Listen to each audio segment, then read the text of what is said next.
Hey everyone, I'm the Dr. Bob Lee from 107.5 WBLS. You're watching Open BxRx. And coming up on today's show, we'll hear from the founder and creative director of an animation, and it's a design-based studio. And we'll speak about how he's infusing technology, design, and folklore into his work while creating opportunities for underserved youths in our community. Then we'll check in with an emerging talent who will speak about how his rise in the music industry got started and share some snippets of his latest album. After that, we'll hear from a pair of brothers who will shed some light on the work that they are doing in the New Jersey area to promote health and wellness. Plus, Bobby C, kaboom, he steps into the room with the latest in the world of sports. And then we'll hear from a spokesman of an organization providing relief for families impacted by natural disasters. So stay tuned. All of this and more, all headed your way. We're wide open. Here we go.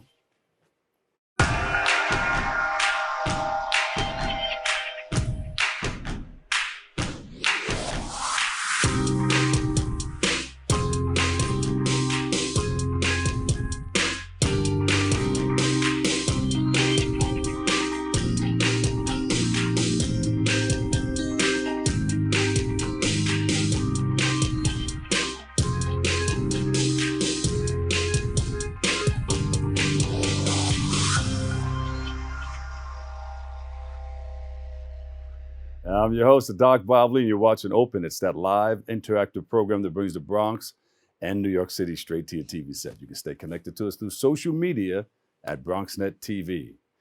Our first guest is the founder and creative director of Augmented Pictures, LLC. He's also one of BronxNet's creatives, and he's going to rebuild that New York CRNY. He's an artist, and he's going to hook us up. You got to watch this. Check this out. We'll speak about the work that he is doing with his organization to provide opportunities for underserved communities and much more. So please welcome to the show, Will Roberts is in the house. Will, how are you, man? I'm doing great. How are you? All right, good. So wait a minute, former football player. Yep, former football player. Oklahoma football. Yeah. Oklahoma Sooner. So I'm originally from Miami, Florida. Born and raised, Dade County. Went to University of Oklahoma, played football there. Was there from, I'll kind of date myself. It's okay. I would say from 03 to 06, 07. After that, I did a lot of time doing like documentary work in Liberia. Traveled, then I went to grad school at the University of Southern Illinois University. This is, I guess, where I got my degree in 3D animation and interactive art. And that's where I got my chops, kind of cut my chops in VR and AR stuff like. What position did you play? Tight end. Tight end. Yeah. Now you're a pretty big guy. You can't tell on TV, but you're about 6'5", 6'8". 6'7.5", 6'8" with shoes on. Yeah. I'm gonna count that. I'm gonna count the inches. I hear that. So wait a minute. How do you mix in folklore with the technology that you're working on today? So at OU, my degree was in African Studies and the pedagogy of African storytelling. How we tell stories as Africans and how and like how we take those stories and learn. So now, like working in VR and AR, I try to blend all of my life's work, all of my life's learnings into like this one medium, because this is a medium I think I was kind of bred or like called into. So we look at learning by doing, like most of us learn by doing, and I think VR is the closest thing we have to that. A lot of times you have these edutainment, educational games where clicking with the mouse and the keyboard, you got your thumbs. Yeah. This is right here, you put them inside of an actual time in history. So if I want to go back to Mansa Musa's castle, I can do that. If a lot of right side of that brain, the pictorial side. Yeah. So using the cerebral cortex to mix in the left side of the brain for comprehension and all that stuff. No, I get it. And you're an award winner. Yeah. Tell us about that. Yeah, so I was a part of the Oculus Launchpad program, which is when they take the top 100 VR and AR artists from around the world, put us in the room and say, hey, guys, make some, just kind of make something and make something happen. And like a lot of stuff I came out with, I won a bunch of awards with it. And that had to be maybe like 3 or 4 years ago. But now, now I'm on a similar path, but a bigger picture. But then the passion had to come from somewhere. How did you develop this passion for technology and storytelling? Passion for technology came really early. So growing up, I grew up with not a whole lot. Both my parents were on drugs growing up. They just struggled through the Reagan 80s. My grandparents kind of took us in when I was like maybe from birth, I feel like. But I think we have a 3-bedroom house, 20 people in the house. I had an uncle that came home one time with an e-machine and said, "Hey, this is the future." And I kind of see what I do with the youth now. It's kind of the same thing he did too. It's like I bring it in the headset that looks like the future, but it's actually now. Yeah. And so like that sparked, that kind of took me down the rabbit hole as an artist and as a technologist. So I was always an athlete that had these two different things kind of going on. Yeah. On the field, I was trying to be the best, and also off the field, I was trying to be the best too. So art and technology has always been like a constant. Also, athletics has always been a constant for me. So, Will, what do we have on the table right here? What is this? Explain that. So this is an Oculus Quest. People call it a Meta Quest because now Facebook changed their name to Meta. I would never call it Meta Quest. that's just me. Yeah. But yeah, so this is the Quest 2. There's a Quest 3 that's coming out next year. But basically, it's what it is. You designed that? So I didn't actually design the headset, but I designed the content that goes on the headset. Okay, got it. Yeah. So that's what I'm working on right now with BxRx and the future of sport. BxRx is the open platform for this. You're going to be teaching this at BxRx, right? Yes. I'll be teaching how to make content for AR and VR, so augmented reality and virtual reality with BxRx.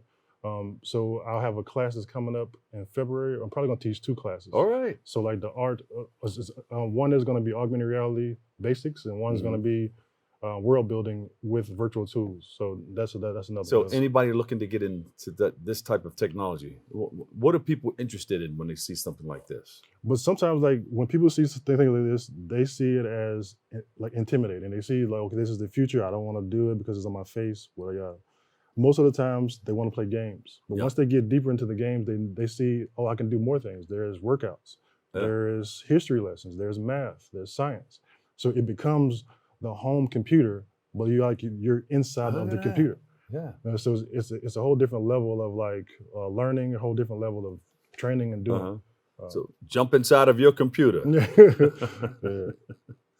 So this is something that the people enjoy. I see a lot of people, and you said they used to call it the Meta. Now this has been around for a long time. Not this model right here, but the technology. You said it went way back. Yeah, the technology has been around since the 60s for simulating flight simulators, training in the government. You look at Army, so this type of stuff. But now it's affordable. Now this is $350 if you get it Cyber Monday sales. There's a whole lot of stuff going on. But also, like now it's like affordable. Like when I first got into it, like when I first started my company, this is 2014, 2015, like this headset didn't exist, and what did exist was bigger, and also it cost like $1,000. Yeah. And also you needed another computer to run it, which was another $1,000, which gives you $2,000 ticket that you had to buy, which shrinks the market on who can buy it. Yeah. So now we have something that costs the same price as a pair of J's and some jeans. I mean, so now there's no reason. So now it's on us to make the content that people want to use, want to do. Tell us a little bit about your company, Augmented Pictures. Yeah, so I started Augmented Pictures, like when you think about the name, the name seems like it's supposed to be some kind of technology thing. Was it me trying to show a different way, a different form of storytelling, and kind of seeing the world differently. So like augmenting the way people see us as Black people, African Americans. Just telling our stories and telling them differently, but also looking at different industries differently too. Like looking at sports. So as an athlete, I grew up playing sports, but also I played tons of games, Street Fighter, all the fighting games. You have any partners you want to shout out? Yeah, Paul Dio is one of my partners. That he's a long time. Harlem. Because I can hear them. They say, "What about me? Man. Shout me out." Yeah. Paul Dio, super good. Super cool dude. Like he blends his stuff in with his mural art, but also with the VR and the AR art. Been doing a lot of stuff with him. Sid Locks is another guy that I do some stuff with. But they're all Harlem bred, Bronx. No, Bronx folks too. Oh, you want to put it on now? Have to stretch this out, or yes. So there's a little spool in the back here. Yeah. Yeah. So a lot of this stuff is made for comfort. Yeah. Yeah. And that logo on the front is a logo of the game that I'm building. Yeah. Can I read the script on the TV? You probably can if it was on. Yeah, you probably. So give us your website. I can see it though. Yeah, so like social media website. Yeah, so social media and handles and stuff like that. So like Willie Rowe, so WILLIERO is my personal website. I mean my personal handle. VR Diamond League is where I do all my work with the with the youth, and also with esports. There you go. Well, you won't need this. Your prescription and everything is on the inside. Yeah, so even the lenses on the inside, you can change those out for prescription. You got it all, man. Yeah, hey, thank you for all the work that you do. We appreciate you, and you got to come back and share more. I know your classes start in February. Yeah. Class start in February, but also with the game that I'm building, it's called Volla. VOLLA. It's arena scale size sport. Yeah. Three people 3-on-3 on a basketball size court arena. And it's a workout, and also it's. You still got game? It's pretty intense. We all have game until we leave the earth, even if we don't have it at all. In our minds, we're always competitive. Oh, so that's some other artwork that I've done. Beautiful. Yeah. But yeah, man. Hey, man, we appreciate you. Thank you. Will Roberts, founder and creative director, Augmented Pictures, LLC. We appreciate you, man. We appreciate you. Looking forward to your classes right here. Thank you. Thank you. Get it right here. BronxNet, open platform on BronxNet. Check this out. All right, I'm the Doc Bob Lee. We'll take a quick break and come back with more Open next. You're not going to get it all right. Just make sure you nail the big stuff. Mama! Like making sure your kids are in the right seat for their age and size.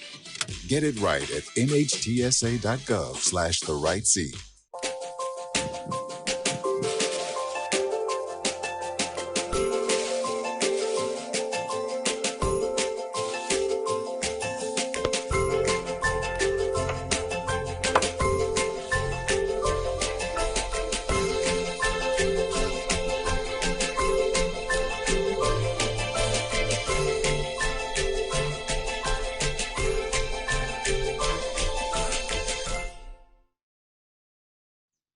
Jason, let's go see your room.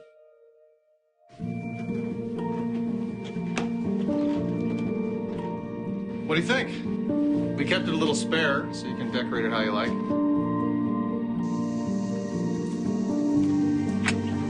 Dinner! Go. Excellent. Soccer is fun. Yeah, I saw you guys out there.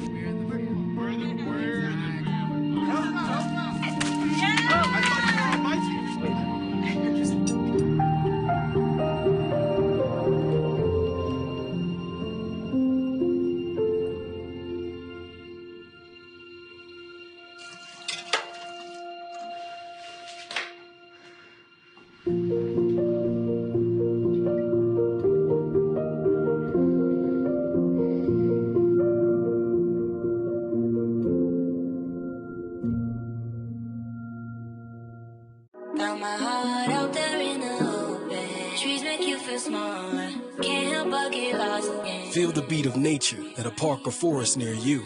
Find a forest and music inspired by nature at discovertheforest.org. And welcome back, everybody. I'm the Doc Bob Lee, and our next guest is a Jersey-based singer and songwriter who is a rising star in the music industry. He sits down with us today to reflect on his journey as an artist, highlighting some of his inspirations in R&B and beyond. And he'll also have some insight on his latest album, The Club. Watch out. We're going to be up in the club. So please welcome to the show, JRDAGOD. Welcome. How you doing? It's a pleasure to be here. Good. Nice to see you, man. Nice to see you too. So you've been doing this for some time, and how did you come up with the name JRDAGOD? Well, basically, I came up with the name JRDAGOD because I used to play football, and my nickname used to be JRG because there's a football player named RG3. Yeah. Yeah, so my close friend, he had turned my name to JRG. Like, because we had hair, we had similarities and everything in our game. Uh-huh. So then I ran with it because I got deep into spirituality and I realized that we're all gods underneath our own universe. Yes. So I changed the name to JRDAGOD once I started chasing my real dream and music. There you go. Well, when did the music bug catch you? We all had that story. The music been it been in me my whole life. My mom was a dancer and my father was a club promoter. So it always been in me. And I always used to go to a lot of concerts. I used to be going to see like Chris Brown, Justin Bieber, and everybody since the age of like 10, 12. So it always been in me. And during the pandemic is when I really started chasing my dream. Because basically I was like, okay, the world's ending. So let me go and fulfill my dream. Yeah. So wait a minute. I heard that you can dance also. Yeah, I'm learning. I've been dancing. No, I heard you do the Michael Jackson steps. You can do the moonwalk and all of that. Yeah, I've been practicing that my whole life. Michael Jackson is my favorite. All right, let us see. No, I'm only kidding. You don't have to get up right now. Yeah, okay, I got you. The videos I will show you. Yeah, we'll come and check you out in concert. So your favorite artists growing up are Prince, Marvin Gaye. How did you get that deep into the music genre? Well, my grandfather, that's all he used to play was Prince, Marvin Gaye, Mary J. Blige, Michael Jackson. So that's all I grew up listening to. I never was really into the hip hop scene that heavily. Yeah. So I always was into like rhythm and blues and also a lot of dancehall and reggae, like Bob Marley, Shabba Ranks, and etc. Yeah. The JRG, tell us, you have the new album out, The Club. What's it all about? Well, what The Club inspired is basically, well, my girlfriend inspired me to do it. Yeah, so basically it's a love story, trap. Basically, I'm telling a story throughout the whole tape. So basically a love story, like just showing like how the club and like being in high frequency can really prove that love is real and that everything involves frequency, everything involves movement and emotion. Yeah. So she said, she sat down with you and said, hey, you need to write something. You need to put something together and mix in, call it The Club. Mm-hmm. And she said, call it The Club because of what? Because we met in the club. We met in the party. I got you. All right. You got it. Yeah. So you guys been together for some time now? We've been together for about a year, but she's been my crush from high school for like 5 years. Yeah. So how many cuts do you have on the album? Right now I have 5 songs. It's 5 songs. It's my first official EP. Oh, there you go. And what's your favorite? My favorite is Tell the DJ. Because it's basically, it has a lot of drums and it's like very like high frequencies, very like good vibes. It sounds like almost like an old school aura to it. Yeah. And you said your grandfather was in the business, and how did he impact your life? You guys used to sit up late night listening to music and everything? Yes, my father was actually in the business. My grandfather, he was a track coach, but that's all he used to listen to was Marvin Gaye, Mike, Prince, Mary J. So that's how I got infatuated with the sound of R&B. Yeah, there you go. And now, all right, where do you want to go from here? Tell me where you want to go from here. I want to be the greatest. I want to be the greatest artist of this generation. I want to change the generation. I want to get all of us out of the pill popping and just that negative frequency, just the bad vibes. I want to show everybody that love is the strongest frequency and love can change the world.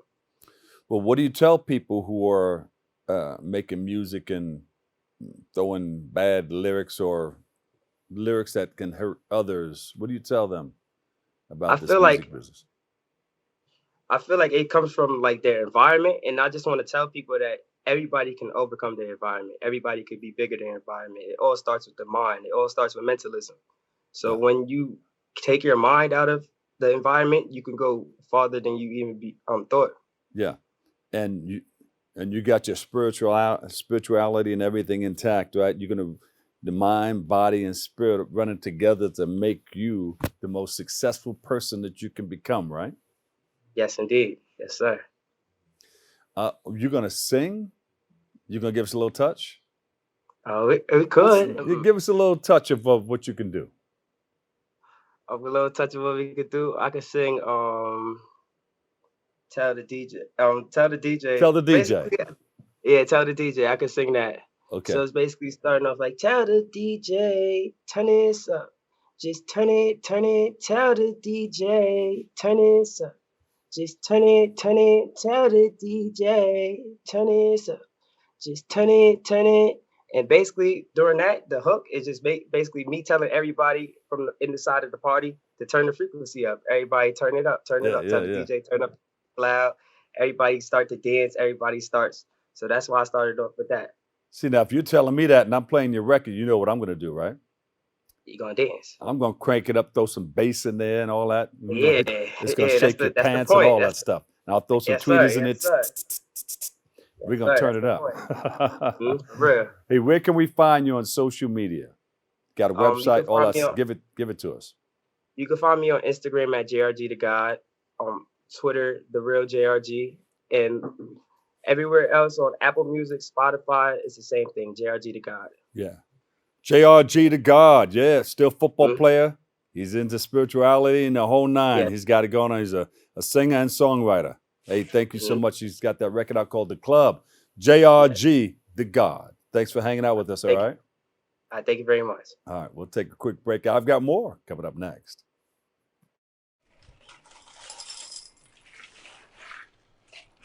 Kids! I don't want to talk about it.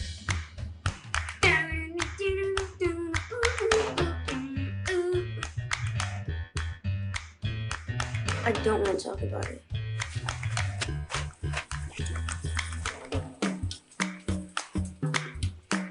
I don't want to talk about it.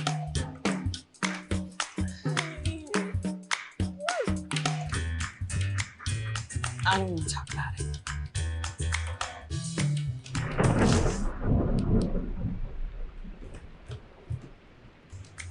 Families don't have to talk about everything, but they should talk about how to plan for an emergency. Kids, you all right? This family's prepared. Get tips and resources to make your family's emergency plan. Go to nyc.gov/readyny or call 311 for more information.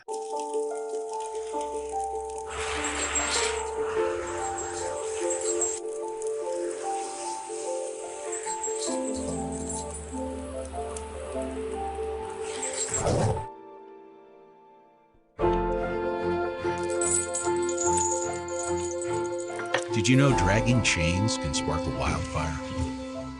Only you can prevent wildfires.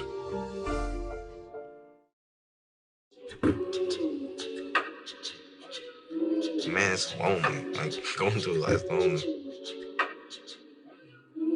There is the therapeutic aspect of music, just expressing how you feel. I'm going to talk to Howie about his feelings, making it into a song.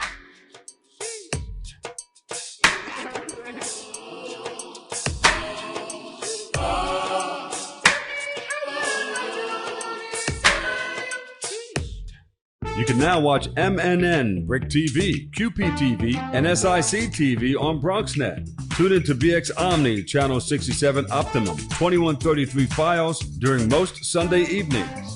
We'll show you some amazing content from our friends at Manhattan Neighborhood Network, Brick TV in Brooklyn, Queens Public Television, and Staten Island Community Television. Every borough represented in the Boogie Down.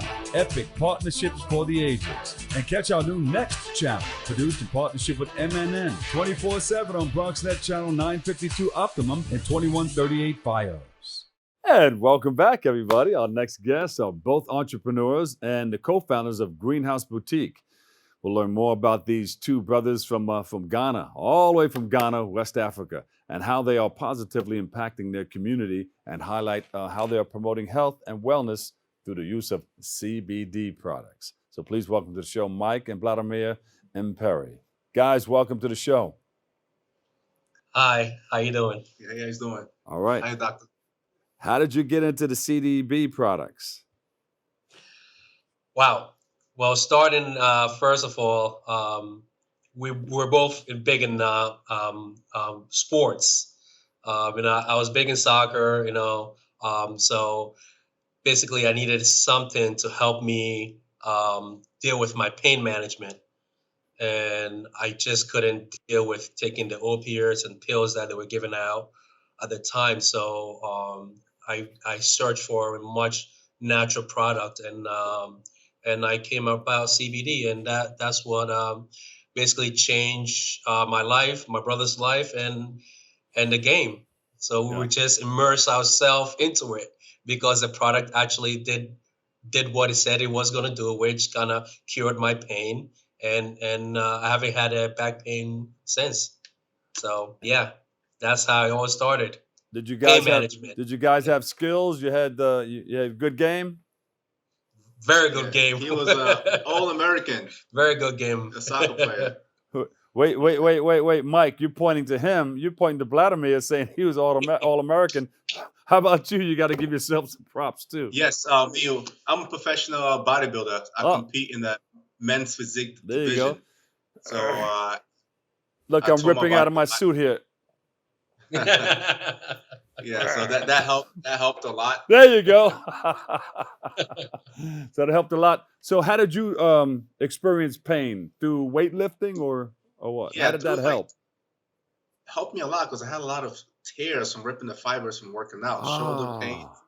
Yeah. A lot of arm pains and ripping like my biceps and my shoulder.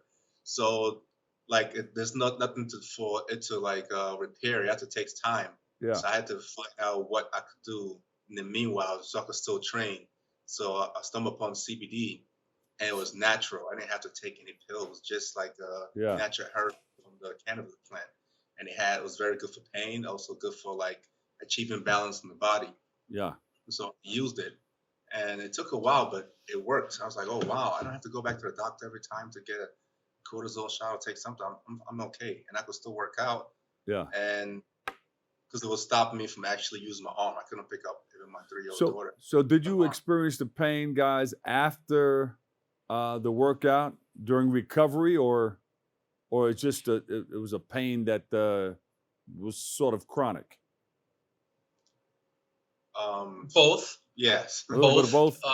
Yeah, both. Yeah, because I mean, during workout, after workout, you know, and for me, my thing was my back and my knee. That was my biggest issue.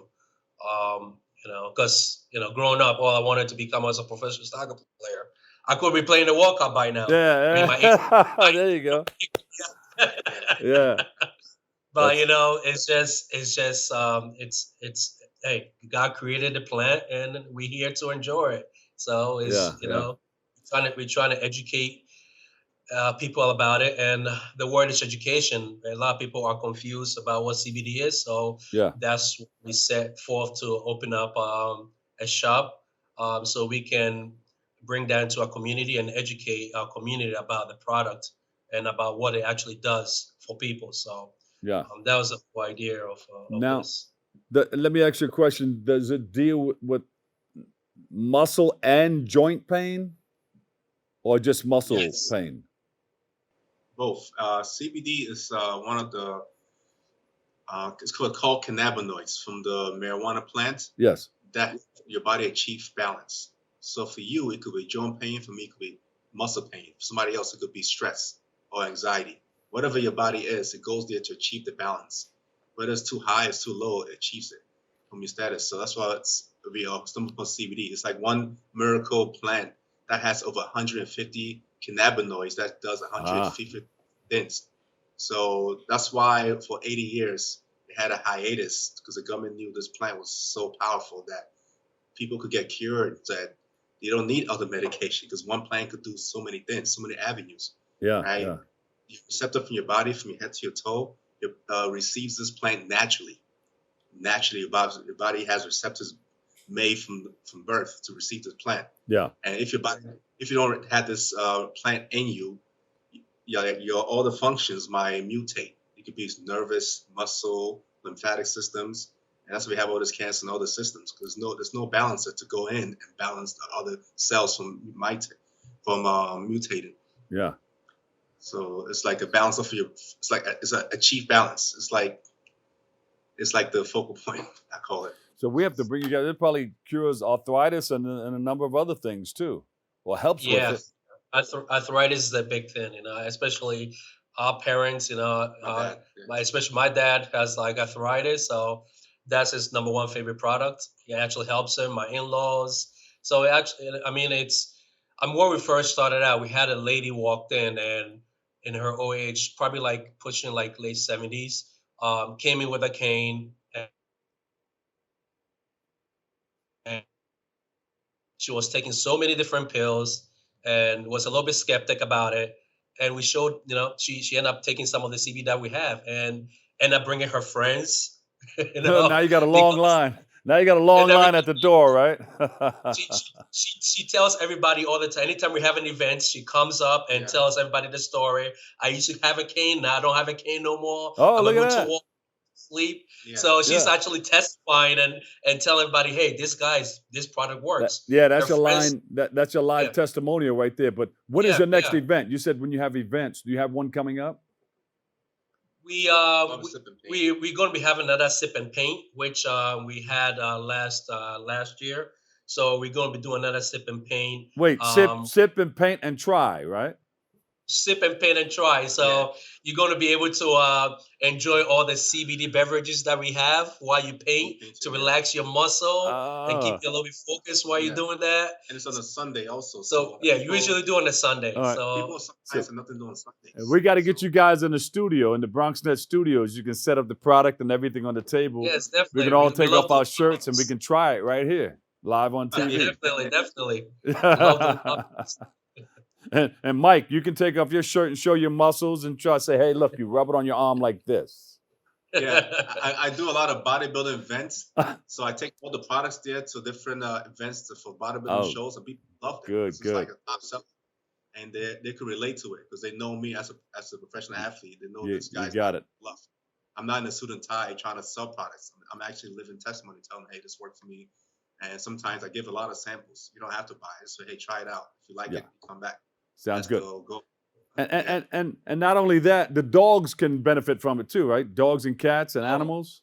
Big time. Yeah, I mean I have 2 older dogs, and I mean right now their bag legs are given out, and the CBD product actually helps them. My wife is a registered. She's a veterinarian up here in New York. So we use her knowledge when it comes to CBD and pets. We even have what is called the Doctor's Inn. Yeah. You can come in once a month and get educated on CBD and pets. Yeah. So we try to help our little furry friends, both cats and dogs.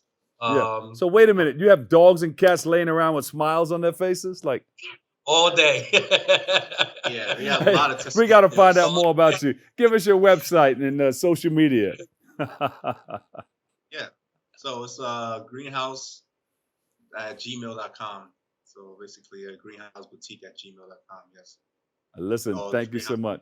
But both got 2 different emails, so you that also works. Yes. The Mperey brothers doing their thing with the CBDs. Always. We appreciate you. You got to come into the studio, all right? Mike and Vladimir, we appreciate you guys. Thank you. Thanks for sharing. All right, thanks. All right, Bobby C. He's up next with the latest in the world of sports. He uses it too. Check it out. I know what you're thinking. I need a job. Well, I've been there. I've been there. But you got to keep going. You just need the right skills. Find an apprenticeship. I found a course online. You can do this. You will find something. You will find something new. You can talk to me if you're feeling sad. Thanks for hearing me out, bro. Whenever you need to talk, I'm here, okay? COVID-19 has changed how we spend weekends with the girls. Now it's time to take the first step that lets us get back to brunching instead of late-night munching. Before we can safely come together, we need the facts. As COVID-19 vaccines become available, you may have questions. Should I get it? Is it safe? Should I wait? It's okay to have questions. Now get the facts at getvaccineanswers.org so you can make an informed decision when vaccines are available to you. ¿Qué color? Perfecto, amigo. Gracias. Thank you. What's wrong, amigo?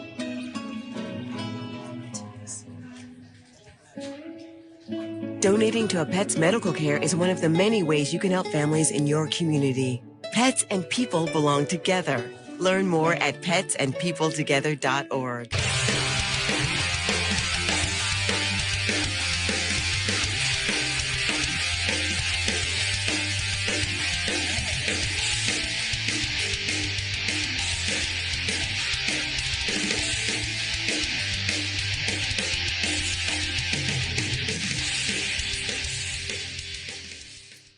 We begin our look at sports with a Globetrotter that is making a difference on and off the basketball court. Harlem Globetrotter Maxwell Pierce will make his professional artistic debut during Miami Art Week. His inaugural exhibition, The Art of an Athlete, showcases how athletes have used their platforms and celebrity to raise awareness. Pierce describes the collection as a multi-generational look at different forms of protest through mixed athletic materials. We featured Max right here many times on BronxNet, including during the pandemic, where he joined us to share a difficult story of two news anchors in Alabama that threw fruit at him during a TV interview. While Globetrotters are known for their sportsmanship and fun antics, Pierce noted the racist history of throwing bananas and fruit at black athletes. Propelled by that deeply inappropriate live interview in 2020, Pierce channeled the extreme backlash and racist messages he received into an artistic celebration of athletes' abilities to define their own realities beyond their careers in sports. The local product utilizes his off-seasons from the Globetrotters to create mixed media sculptures that are both historical and contemporary through inspirations like Wilma Rudolph and Serena Williams. The Art of an Athlete exhibit is available for public viewing in Miami this week. I'm sure it will make its way home to New York soon, too. Pierce is also the focus of our Turn Back the Clock segment this morning. His career took off back in 2018 when he was a semi-finalist in the 2018 ESPN College Slam Dunk Championship. Shortly after, he became the first Division III basketball player to be fully featured in two video games, NBA 2K and NBA Live, before carving out a career with the Globetrotters. In 2020, he was an honorable mention nominee for the Can't Stop Watching Moment of the Year ESPYs Award. His social presence has led to viral videos featured by CNN, GQ, CBS, Bleacher Report, SportsCenter, and more. But we had him here first, right here on Open, before anyone else. Roll. The fans of the Bronx, New York City, and all across the country have spoken, and Tuckahoe, New York's Max Pierce is the winner of the Dark Horse Dunker. He's heading to the State Farm Slam Dunk Championships in San Antonio, Texas next week, and he joins us on the show. Max, thank you so much for taking the time. So excited for you. A standout at Purchase College in Purchase, New York. How does this feel? Talk about the experience and what you're looking forward to. It feels great. It was kind of eye-opening to see the network of support that I really had. I didn't think it runs that deep. And, I'm proud of everyone that, stepped out and pretty much shared the link and helped vote when I didn't think they were going to do that. Now it's time to prepare and just try to do my best to represent everyone that supported. Right now on the show, we wanted to take a quick pause in the action to check out this video of Max and some of the stuff that he can do with a basketball in hand.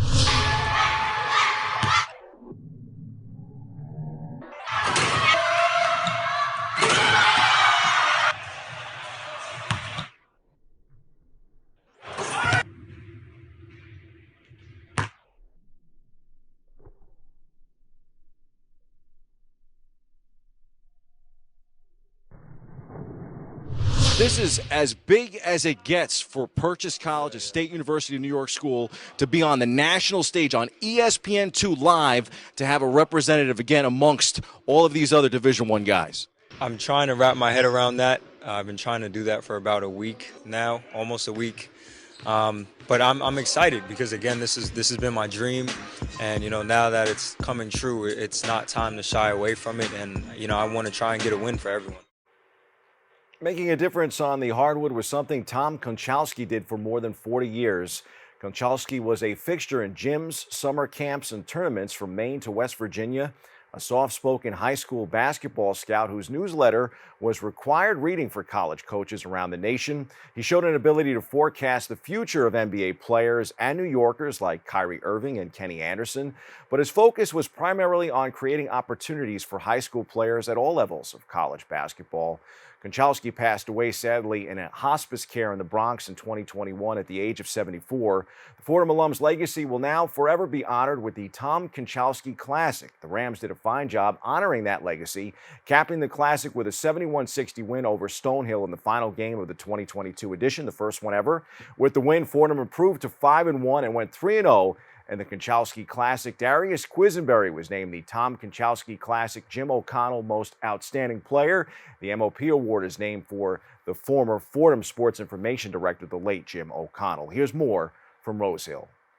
We really care about each other. That's the biggest thing. If you care about each other off the court, it'll show on the court. And I think we don't care who scores the points. We don't care who gets the assists. We're just trying to win. And I think that's shown on the court. That's why we're having some success early this season.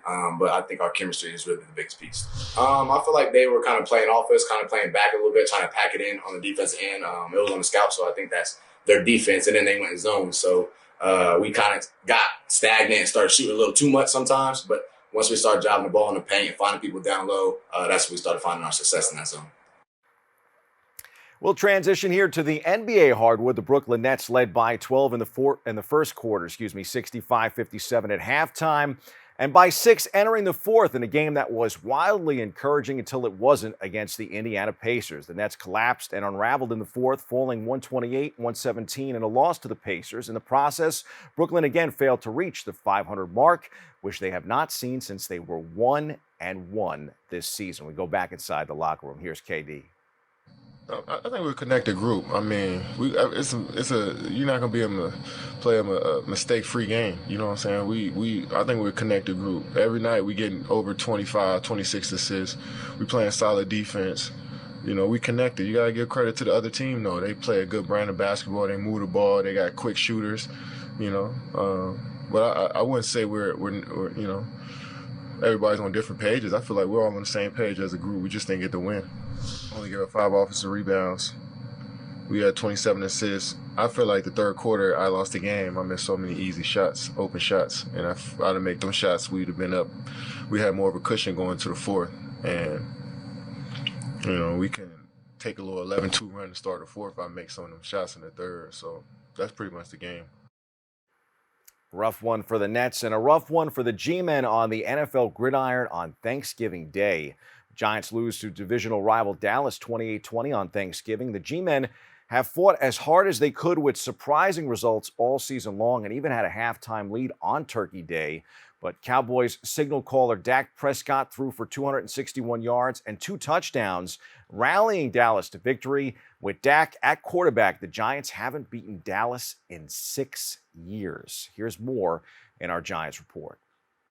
We weren't good enough on third down. Obviously, that was a huge part of it. We got to convert more of those. I think we were 2 for 10 on the game, so got to get better there and got to be able to convert third downs to sustain drives. So I think that was part of it. I mean, you never really can I know outside looking in, you point to one play and you that could be the play. I try to stay away from that mindset, but when it's your play and you're the one who dropped it, obviously it sticks in your head a little longer.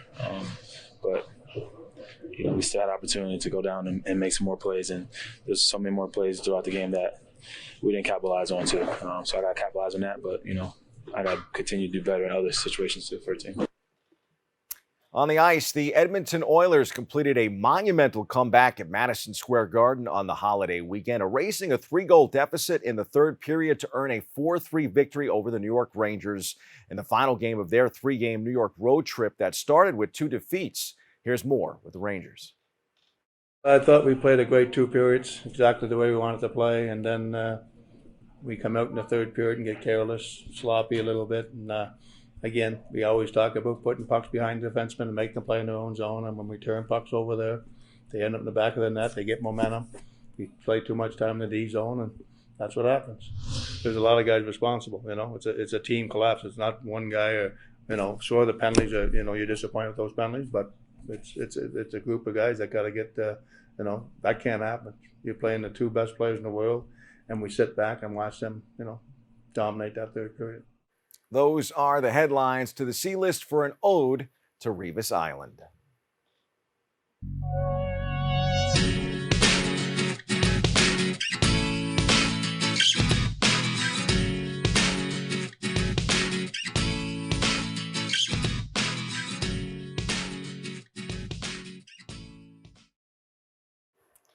Revis Island made One MetLife Stadium Drive its permanent address when Darrelle Revis was inducted into the Jets Ring of Honor at halftime. Next stop for him, Canton, Ohio. Revis retired in 2018 after playing with the Jets, Tampa Bay Buccaneers, Kansas City Chiefs, and the New England Patriots, and became eligible for election to the Pro Football Hall of Fame in 2023. In his first year of eligibility, Revis was named one of 28 semifinalists. The list will be reduced to 15 finalists before the selection committee convenes again on January 17, 2023, to select 5 inductees. The Pittsburgh native played 8 of his 11 NFL seasons from 2007 to 2018 with the Jets and is one of the greatest to ever wear the green and white, one of the greatest to ever play, period. He was the Jets' top pick in 2007 from the University of Pittsburgh and quickly became the best cornerback in the league. 7-time Pro Bowler and 4-time first-team All-Pro is best known for rendering some of the league's best receivers non-factors during games while covering them one-on-one, hence Revis Island. With the Jets, Revis had 25 regular season interceptions and 10 fumble recoveries, in addition to 112 pass defenses and 388 total tackles. He was a 3-time first-team All-Pro and a 5-time Pro Bowler and was voted by the Jets the MVP by his teammates twice in 2009 and in 2011. It's just a matter of when for the Pro Football Hall of Fame in Canton. That's your look at sports. I'm Bobby C.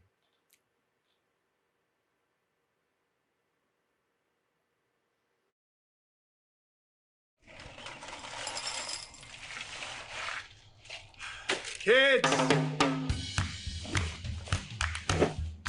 I don't want to talk about it.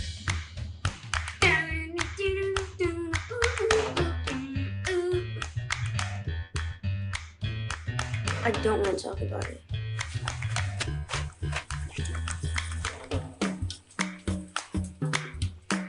I don't want to talk about it.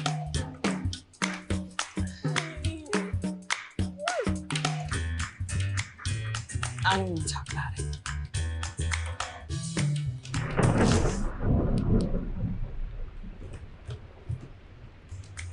Families don't have to talk about everything, but they should talk about how to plan for an emergency. Kids, you all right?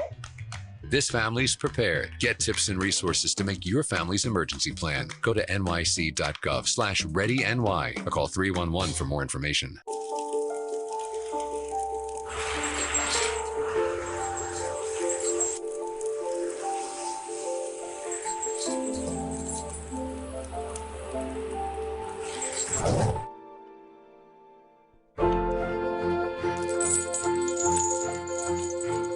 Did you know dragging chains can spark a wildfire? Only you can prevent wildfires.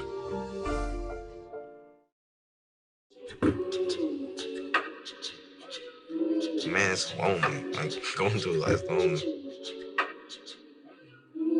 There is the therapeutic aspect of music, just expressing how you feel.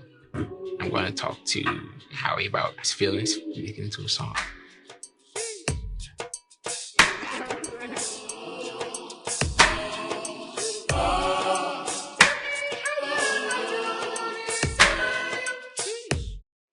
And welcome back, everybody. Our last guest is a national spokesperson. He's no stranger to the show. He's a national spokesperson for the Jehovah's Witnesses. And he joins us today to shine light on how the organization is expending time and resources to prepare families for unexpected natural disasters. That's through their provision of emergency program. And they have something called the Go Bags. Everybody should know about it and have one. Please welcome to the show, Robert J. Hendriks III. Welcome, welcome, welcome. Thank you, Dr. Bob. Nice to see you in your November best with No Shave November. Very, very interesting. Gives you a completely different look, which is nice. Well, thank you. Thank you. Should I sing that song for you? Well, you know what? They wouldn't understand. They wouldn't have any context because we did that pre-show. But you are hearkening me back to the 70s. It's got that 70s look a little bit. Love it, though. All right. Well, thank you so much. But listen, you guys are involved in so many wonderful things in our community. And now you have the Go Bag program. Let's talk about it. Tell us about it. Go bags are something that many people have over the last, especially 10 years, even 20, have used to stay prepared, and our congregants are no different. I think Katrina really changed our direction as an organization. I think almost 20 years ago now, our organization has encouraged our congregants through our congregations to make preparations for potential emergencies. And so right here in New York City, we had a terrible situation. I think only about a year and a half ago, Hurricane Ida, where some, due to storm surge, lost their lives in their basement apartments in Queens. Yeah. One of our Jehovah's Witness families was involved in that and was able really to think, prepare, and leave quickly to preserve their life. And the way you leave is you leave prepared, but you can't prepare in an emergency. You need to prepare before an emergency. And what we have found as an organization, and what experts have found, is that the first 72 hours are critical to life, to saving a life, because it's in those 72 hours that official redress or official help is really not there yet. The government, other organizations are rushing to the scene, but it sometimes takes them up to 24 to 72 hours. So in that period of time, we need water, we need food, we need basic essentials of life, batteries for our flashlights, we need our cell phones, we need our documents, all of which should be right now in a go bag that is ready to be taken from your front closet so that you can get out and be safe and save your life. Yeah, can't do it at the last minute. Adrenaline is flowing, panic sets in, and you got to prepare before you get there. You got to have these go bags ready. What's essential for these go bags? What do we need? Well, we need the things that will help us to sustain our life and the life of our children and perhaps even pets for 24 to 72 hours. So that will include absolutely water, some level of perhaps some freeze-dried food that's not going to go bad over the next year or two. Of course, we check our go bags on a regular basis. We need our documents. We need our medications. We need copies of our prescriptions. We need a flashlight. We need a radio. We need perhaps a separate device that is charged up on a regular basis so that we can get news alerts, so that we can communicate, so that we have our documents that can prove who we are. And also, if we can put it in our children's bags, if our children are old enough, maybe even something to let them play with. So during the downtime, pets, we need food for our pets to sustain them, perhaps for another 24 to 48 hours. All of the things without being too heavy, that can sustain us, the necessities of life, not the luxuries, but the necessities. Perhaps a very, my wife and I have a Teflon blanket that folds up very tight, but keeps you warm during difficult times. And so all of those things, there are many resources for this. In fact, you can go to JW.org.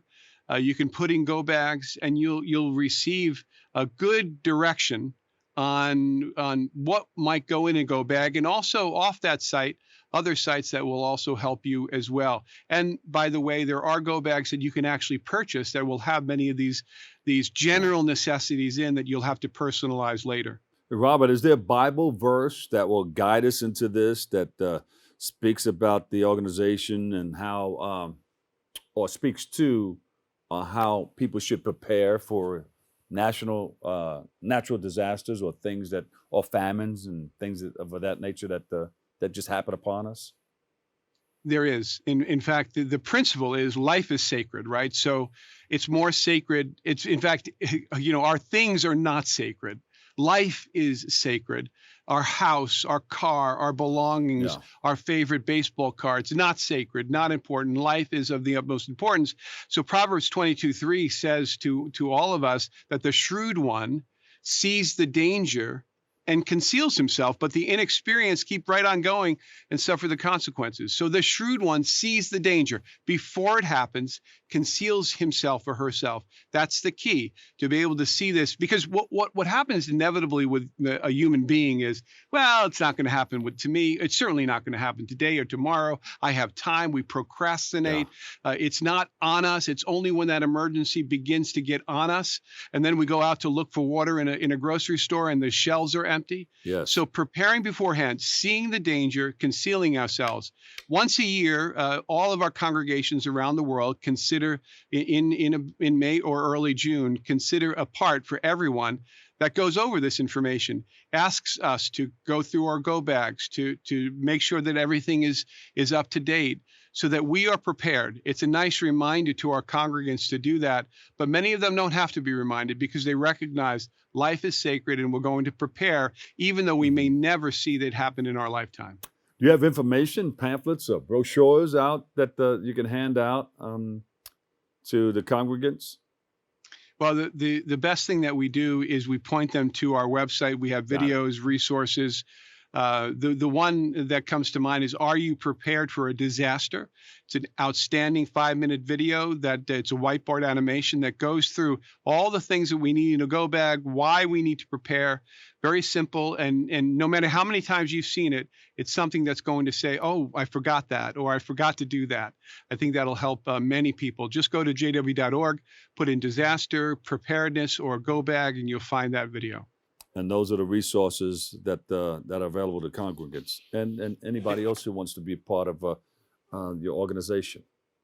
Yeah, or anybody, period. So it's a great resource for anybody. You don't have to be a Jehovah's Witness. We don't require you to be a member of the website. It's anonymous and it's free.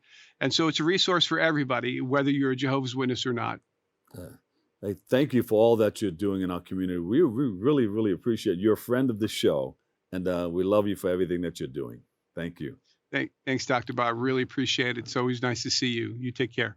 You got it. Robert J. Hendriks III, National Spokesperson for Jehovah's Witnesses. We appreciate you. Unfortunately, that's all the time we have for today's show. Thank you for joining us. Thank you for tuning in and checking it all out. We really, really appreciate you. And we'll be back again with a whole lot more.